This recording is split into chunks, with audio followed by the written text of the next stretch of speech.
A rubber stamp hits paper. Not a treaty, not a constitution, a quota sheet. And in the Congo, one stamp could decide whether a village ate or was punished until it broke. Because this story isn't about an army marching into a country. It's about something colder. A European king who didn't conquer a colony. He owned it, privately, like a company, like a personal vault. His name was Leopold II of Belgium, and in the 1880s, he convinced Europe to recognize the Congo as his private possession. Then the rubber boom turned that recognition into a terror economy built on targets. Here's the trap that made it possible. Most empires steal land with flags and battles. Leopold built his empire with paperwork. He sold the world a beautiful story: anti-slavery, science, humanitarian progress, while building a pressure system underneath it: quotas, deadlines, punishments, and a pipeline that demanded one thing above all: more. And when a system demands more, it eventually stops asking politely. So if you've ever wondered how ordinary people get trapped inside something monstrous, this is the blueprint. Not chaos, not madness, structure. And it starts with the most modern weapon on Earth: a target. Because once you set a target, someone has to make it real, even if the only way to reach it is to crush the people beneath it. Tonight, we're going to rebuild how Leopold created a private empire in the Congo, how quotas turned into terror, how the world almost accepted the lie, and how the truth leaked out anyway. Then, near the end, we take one controlled alternate turn, about 15 to 20%, where the exposure doesn't land in time. Because the real lesson isn't only what happened, it's how easily it can be packaged, how easily it can be hidden, and how quickly a stamp can become a sentence. Now, before we enter the Congo, you need to understand who Leopold really was. Not a battlefield king, a salesman king. A man who figured out that if you can sell a moral story, you can buy silence. Next, the pitch, the cover story, the moment a private empire becomes legal.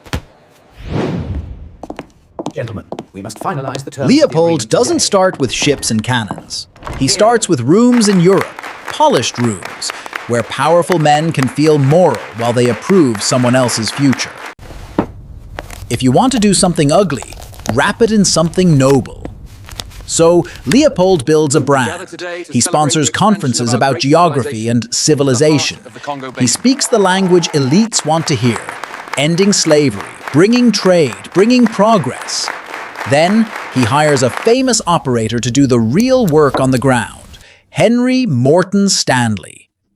Stanley goes into the Congo Basin and begins making agreements with local leaders. On paper, they look like treaties. In practice, they are often documents written in European languages and legal ideas that many signers cannot fully understand. Marks on paper traded under pressure, confusion, or unequal bargaining. And the trick is that Leopold doesn't need the Congo to agree. He needs Europe to recognize. Because recognition turns seizure into administration. A signature becomes authority. A flag becomes law. Then comes the lock, the Berlin Conference of 1884 to 1885. European powers meet to set rules for carving influence in Africa. Maps are traced and rivers are discussed like borders. And Leopold arrives with the perfect disguise. He doesn't present himself as a conqueror. He presents himself as a neutral administrator, an international humanitarian project. So the world signs off. Not on a Belgian colony, on Leopold's colony. In 1885, the Congo Free State is created, and it belongs to him personally. The name is almost cruel, because free doesn't mean free people, it means free access for the system to reach everywhere. And once the legal blessing exists, Leopold doesn't need hearts, he needs compliance. So he builds an enforcement arm. Not just soldiers, a structure designed for extraction, the force publique. And the core question shifts from how do you govern to how do you make the Congo produce? Next, the rubber boom, when the invention that powers modern industry turns the Congo into a quota machine, and quotas turn into terror.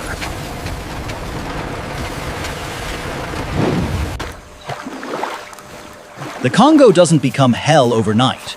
It becomes hell the way modern systems do, by turning demand into numbers, and numbers into pressure. In the late 1800s, rubber demand explodes. Bicycles, industrial belts, insulation, and soon, tires for the early automobile world. Rubber becomes a global hunger, and Leopold sees the Congo as the perfect supply. Wild rubber vines across huge territory, no factories required, no wages required, no negotiations required, just force. So the Congo Free State becomes a machine with one primary output, rubber. And machines need metrics. Districts are assigned targets, stations are assigned targets, and villages are assigned quotas, often framed as taxes paid in rubber instead of money. But collecting rubber is brutal. Men spend long stretches in the forest, cutting vines, collecting sticky latex, smoking it into lumps. Time in the forest means less time farming. Food production drops, communities weaken. And a weakened community is easier to control. So the pressure increases, and enforcement becomes policy. In many areas, when quotas aren't met, punishment follows. Hostages are taken, often women, sometimes children, held until rubber arrives.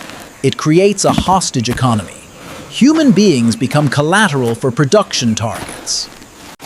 And then the system invents a deeper darkness, proof. In some districts and accounts, soldiers were required to account for ammunition, proving bullets were used properly. That pressure produced gruesome forms of proof, evidence that could be carried, counted, and reported upward. And when violence becomes a ledger entry, it spreads. Because now brutality isn't only permitted, it's rewarded. The most important thing to understand is this. Leopold did not need to personally order every atrocity. He built incentives and pressure chains where cruelty became the easiest way to hit the number. That's why this feels modern. A target at the top becomes terror at the bottom. Rubber leaves the Congo, profits rise. Europe celebrates progress, and the Congo learns a new definition of law. Whatever produces rubber is treated as lawful. Next, the lie that protected it. How Leopold sold humanitarian Congo to the world, while the numbers turned red behind the scenes. A machine like this can't survive on violence alone. It needs distance, silence, and a story people want to believe. Leopold understands that if outsiders see the Congo clearly, the game ends. So, he runs a public relations operation as carefully as he runs the territory. He frames himself as the anti-slavery king, the humanitarian monarch, a man bringing civilization to Central Africa. And that story is convenient for European politics. It makes imperial expansion feel moral. It lets people talk about progress instead of profit. So, Leopold feeds that hunger. He funds friendly coverage. He cultivates elites. He invites influential visitors and guides them through controlled scenes, model stations, staged order, curated success. Meanwhile, access to key rubber areas is restricted. Witnesses are isolated. And critics are attacked not with facts, but with reputation warfare.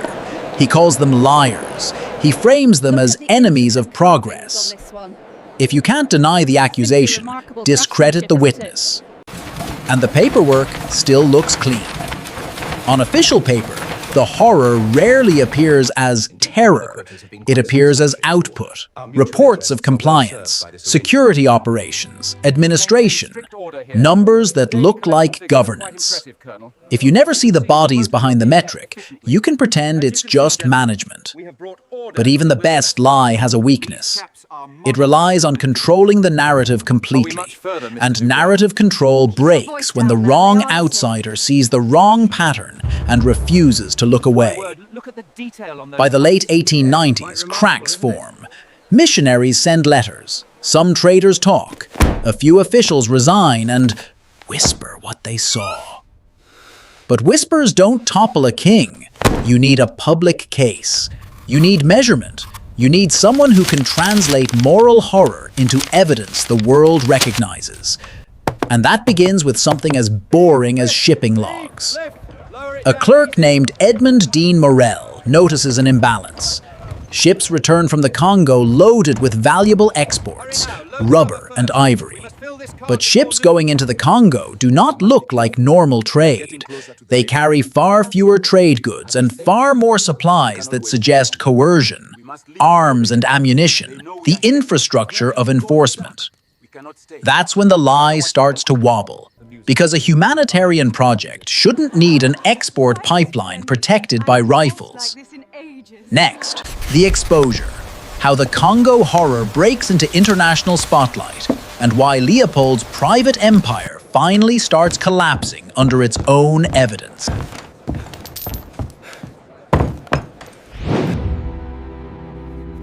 The Congo machine didn't collapse because Leopold grew a conscience. It collapsed because evidence became impossible to contain. The first major break comes through an official investigation. Roger Casement, a British consul, is sent to examine reports from the Congo. He interviews witnesses, he documents patterns, he records consistent testimony across regions, forced labor, quotas, punishment, hostage-taking, terror as enforcement. In 1904, the Casement Report is published, and now the story has official weight. Not rumor, not gossip, a document governments must answer. But official weight still isn't enough. Leopold has influence, money, and allies, so the second break is public pressure. Morel turns the Congo's pattern into a campaign. He writes relentlessly. He organizes meetings. He networks with missionaries and activists. He helps form the Congo Reform Association in 1904, turning scattered accounts into a sustained movement. And that's how Leopold's greatest advantage, distance, begins to fail. Because now the Congo isn't only a jungle people can ignore, it's headlines, pamphlets, parliament debates, photographs and testimony that make denial harder. Leopold fights back like a man defending a fortune. He hires lobbyists, pressures editors, commissions friendly investigations, denies, delays, distracts. But the evidence keeps stacking. And the most powerful evidence is not one story, it's repetition. Different witnesses, same mechanics, different districts, same pipeline.